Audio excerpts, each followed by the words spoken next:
അടക്കപ്പെട്ടു. മൂന്നാം ദിവസം മരിച്ചവരുടെ ഇടയിൽ നിന്ന് ഹേ മരണമേ നിന്റെ ജയം എവിടെ, ഹേ പാതാളമേ നിന്റെ വിഷമുള്ളവിടെ എന്ന് ആർത്തുകൊണ്ട് മരണത്തിന്റെയും പാതാളത്തിന്റെ മേൽ ജയോത്സവം കൊണ്ടാടി യേശു ക്രിസ്തു ഉയർത്തെഴുന്നേറ്റു.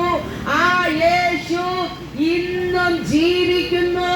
ആയതുകൊണ്ടാണ് യേശുവിന്റെ സുവിശേഷം ഇത്ര കാലം പ്രസംഗിച്ചിട്ടും മതി വരാതെയും തീർന്നു പോകാതെയും ഇരിക്കുന്നത്. ലോകത്തെ ഏതൊരു വ്യക്തിയെ കുറിച്ച് പ്രസംഗിച്ചാലും ആ ഒരു വൈബ് തീരുന്നത് വരെ ഉള്ളൂ, ആ വ്യക്തിയുടെ പ്രഭാവം തീരുന്നത് വരെ ഉള്ളൂ. ആ മനുഷ്യനെ കുറിച്ച് പ്രസംഗിക്കുന്ന പ്രസംഗത്തിന്റെ പ്രസക്തി ഏതൊരു പാട്ടുപാടിയാലും അതിന്റെ തരംഗം, അതിന്റെ ഓളങ്ങൾ അവസാനിക്കുന്നത് വരെ മാത്രമേ ആ പാട്ടിന് ആയുസുള്ളൂ. ഏതൊരു പുസ്തകത്തെ കുറിച്ച് പ്രതിപാദിച്ചാലും അതിനൊരു ഓളമുള്ളിടത്തോളം മാത്രമേ ആ പുസ്തകത്തിന് പ്രാധാന്യമുള്ളൂ. എന്നാൽ 2000-ൽ പരം വർഷങ്ങളായി പ്രസംഗിച്ചിട്ടും തീരാത്ത, മതി വരാത്ത, ഒടുങ്ങിപ്പോകാത്ത ഒരു നാമമുണ്ടെങ്കിൽ അത് കർത്താവായ യേശു ക്രിസ്തുവിന്റെ നാമമത്രേ.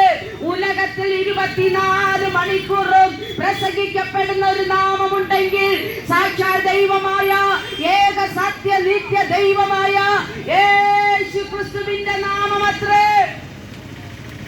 യേശു ക്രിസ്തു ഒരു പുസ്തകവും രചിച്ചിട്ടില്ല എങ്കിലും യേശുവിനെ കുറിച്ച് എഴുതാത്ത ചരിത്രകാരന്മാരില്ല, യേശു ക്രിസ്തുവിനെ കുറിച്ച് എഴുതാത്ത നിരൂപകന്മാരില്ല, യേശുവിനെ കുറിച്ച് പാടാത്ത കവിവരന്മാരില്ല, യേശു ക്രിസ്തുവിനെ കുറിച്ച് വരയ്ക്കാത്ത ചിത്രകാരന്മാരില്ല, യേശു ക്രിസ്തുവിനെ കുറിച്ച് വർണ്ണിക്കാത്ത ഗാനങ്ങളുമില്ല. കാരണം യേശു ഇന്നും ജീവിക്കുന്ന ദൈവമത്രേ.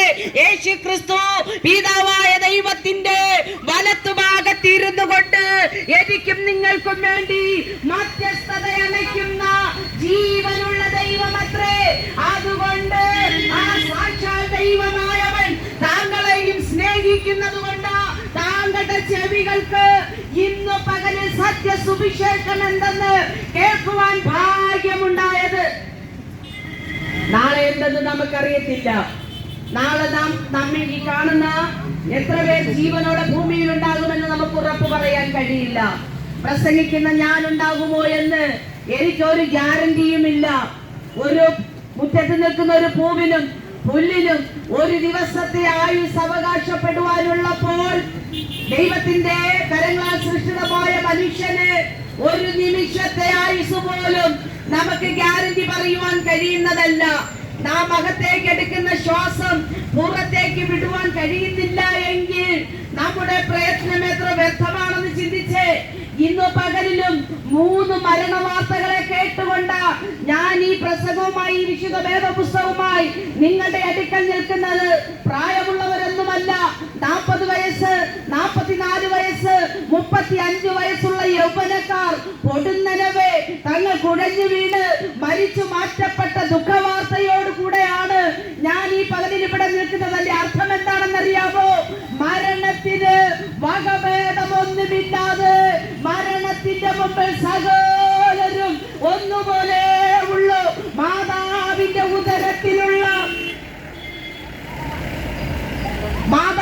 ഉദരത്തിലുള്ള ശിശു മുതൽ വയോധികരായ വൃദ്ധന്മാർ വരെ ഏത് സമയത്തും മരണം കൊണ്ട് ഈ ഭൂമിയിൽ നിന്ന് മാറ്റപ്പെടാം. അതുകൊണ്ട് എന്നെ കേൾക്കുന്ന കുഞ്ഞുങ്ങളെ, നിങ്ങളുടെ യൗവനത്തെ കണ്ടിട്ടോ, നിങ്ങളുടെ നല്ല സമയത്തെ കണ്ടിട്ടോ അതിൽ ഊറ്റം കൊള്ളരുതേ.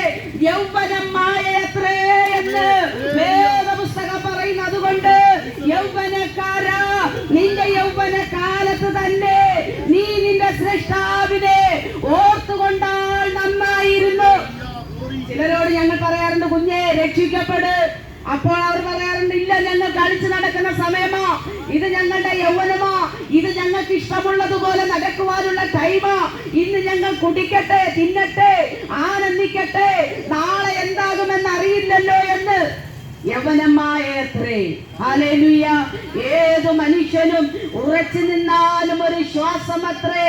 അതുകൊണ്ട് നിങ്ങൾക്ക് ലഭിച്ചിരിക്കുന്ന നല്ല യൗവന സമയത്ത് തന്നെ